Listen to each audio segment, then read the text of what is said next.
the Senate this week, Senator, working on the at least first part of their job on the budget for the next fiscal year. We have. We were able to wind up the Senate side, but take it on, and I think we've done some good. And the way the process all works, starts with the governor, then goes to the House, and goes to the Senate, and then the House and the Senate get together and compromise where we differ. And if there's a difference, then we try and compromise, and then take it back to the body and make sure that both the House and Senate are comfortable with it. And then from there it goes to the governor's desk, and he can either veto it or sign it and pass it. So I think we've came along with a pretty good budget. The Senate definitely did not match up with the House in a lot of ways, but I prefer the Senate budget, of course. I do prefer the Senate budget. I think it's better. Some things I've worked hard on kind of came true, and I think that's a good thing. The chairman is Senator Brown, who does a great job, and this year he really held his own with some, and we got some good things. Something that meant a lot to me was funding for transportation for our rural schools, and we got an extra $25 million put in that. And so that was huge. And we did increase the money for schools, another $48 million going directly to schools over last year. And last year we fully funded the formula. And so that was a big thing to stick another $48 million in there. Doesn't fully fund the formula, but it's $48 million more than last year, which did. So puts us on a pretty good path with schools. Something I was really proud of, something I worked all last summer on, trying to get the House to go along with. Our nursing homes in a bad situation and aren't getting paid near enough for our Medicaid patients. And some have had to close, some going to close. So, those folks don't have a voice, and I try to be their voice up here. Senator Brown agreed with me. We were able to get the nursing homes more money in home health care, and also then to add $8 per day to each nursing home patient that they had. And that's not going to put them in real good financial shape, but it sure is going to help them a lot, and hopefully keeping any of them from closing. Lots of other good things in the budget. I was amazed on the floor today with discussion about that. Someone was complaining about social service programs, and we're putting over $9 billion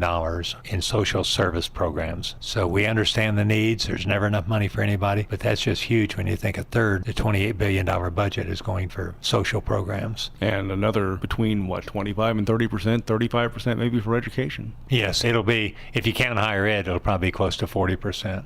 Doesn't leave much left for everything else. Prisons have cut about all they can cut, and we've cut about all we can out of them. Have to have a different highway patrol, highway department. It all gets pretty slim. Conservation's in there. Hard to cut a whole lot after that. As long as the Medicaid keeps growing, that's going to continue to put a strain on the state budget.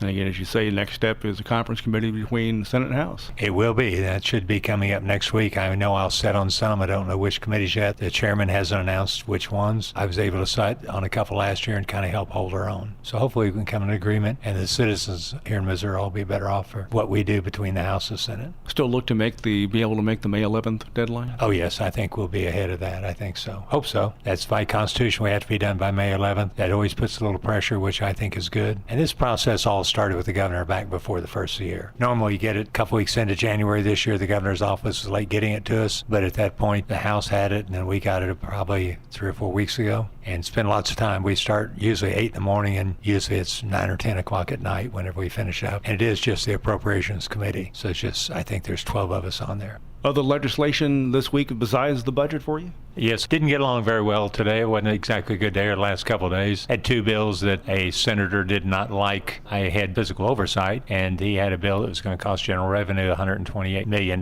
which would have had to been taken out of school funding or out of social programs, and the budget just wasn't there. I'm chairman of that committee and did not vote it out, so he took it personal and killed a couple bills of mine. But we're not done for the year, but one of them was expanding internet broadband to our rural areas through our co-ops, giving them the option of doing so. Then the trial lawyers got into it and seen bucks where they could make some money off of it. Had that kind of worked out, and then something else happened today. But we'll be back on that one and do our best to get internet service broadband to the rural Missouri. It's the only way we've got. They've got the equipment, they've got the poles, they've got the lines, great people working there that could do that. And CenturyLink certainly is interested in doing that, nor AT&T when they have to go so far and can't make any money off of it. So we'll keep fighting for that bill, and I see a little light at the end of the tunnel, and maybe we can make that happen. Another was a banking bill, which I really didn't understand, and there again, that was because I'd said no to this $128 million. Really would have helped schools considerably, would have helped banks considerably, where schools can borrow from the bank, local bank, and not have to go out of town. Also did some things for school to make it easier for them to borrow money when they had to. So I was disappointed that they, again, took their own little personal vendetta out on what I consider as schools and banks. We're not done with that one yet either. Lay the bills over, and I think I get floor time back next week, and we'll see where it goes from there.